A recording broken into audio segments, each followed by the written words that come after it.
ফুচকালি এক প্লেট ফুচকা দাও। কোনটা নিবে, স্পেশালটা না নরমালটা? নরমালটা কত করে প্লেট আর স্পেশালটা কত করে প্লেট? নরমালটা 80 টাকা আর স্পেশালটা 150 টাকা। তোমার ফুচকার এত দাম? হবে না, এটা হোমমেড ফুচকা, বাসায় বানানো, এটা তো বাজারেরটা না। আর আমার হাতে কখনো খাইছো না, কেমন মজা। তোমার হাতের তো যে সকল খাইছি সবই তো মজা, কারণ তুমি যে সকল বানাও সবকিছু ভালোই লাগে অবশ্য, অনেকটা দোকানের চাইতেও বেস্ট, এটা ঠিক আছে, কিন্তু তারপরেও একটু তো দাম বেশি হয়ে যাচ্ছে না? খাইলে খাও, না খেলে ফুটো। আরে ফুটবই যদি, তাহলে কি তোমার কাছে খাইতে আসতাম, কিন্তু একটু কি কম করা যায় না? দোকানে তো তাও একটু কম আছে, তাই না? কম নাই? এটা কি কাপড় কিনতে আইছ, দামাদামি করতেছ? আরে দোকানে 10টা দেয় 50 টাকা করে নেয়, তুমি না হলে দু একটা বেশি দিয়ে 50 টাকা নিবা। খাইতে হবে না, যাও। আর দেখতেছো আমি কত সুন্দর করে বানাচ্ছি, এরকম করে ওরা বানায়। বানাতে পারবে এরকম করে? বানাতে পারবে তো, হ্যাঁ। স্পেশাল করে বানাচ্ছি, এরকম বাসায় ছাড়া কি এগুলো বানানো যায় এভাবে স্পেশাল করে? দেখো তো। একটা করে কামড় দিবার, একটা করে। এটা কে তোমার অ্যাসিস্ট্যান্ট? এটা আমার সোনা পাখি। এটা কে?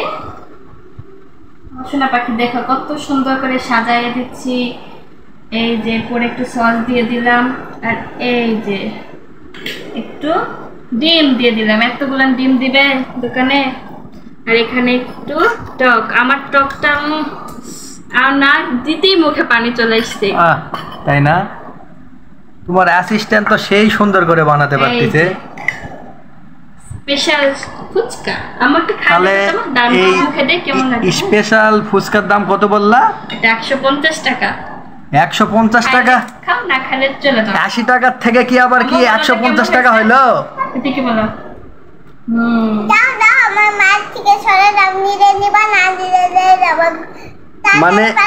মানে একই দাম দিতে হবে নিলে পলা তোহা? হ্যাঁ দাওই, চলে দাও, তো দাঁড়িয়ে শেষ দাও। 150 টাকায় দিতে হবে, না হলে তুমি দিবা না? ও দাও, চলে দাও, ভাপা কান থেকে। আমরাই খাবো মজা করে, তাই না? খুব মজা পাই তোহা। খাই।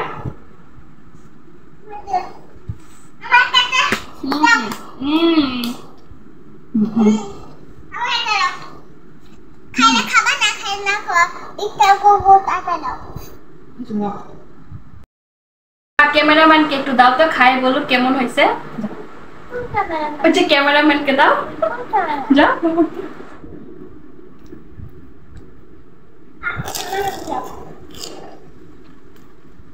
কেমন হয়েছে? অনেক মজা হয়েছে, কিন্তু বেশি তো 150 টাকা কি কম? এটাই তো বলতেছি, বেশি মজার আবার যদি প্রশংসা করি তাহলে তো তোমাকে আবার 150 টাকায় দিতে হবে। তার থেকে বেশি দিতে হবে। এখন আরো বেশি দিতে হবে? তাহলে যে ভাইয়েরা বইয়ের হাতে ফুচকা বানায় খান, খুব সাবধানে, খাওয়ার আগে প্রশংসা করবেন, হ্যাঁ, যে খুব ভালো করে বানাতে পারে, খাওয়ার পর বলবেন একটু ভালো হয়নি, তাহলে আর টাকা দিতে হবে না। Bye bye.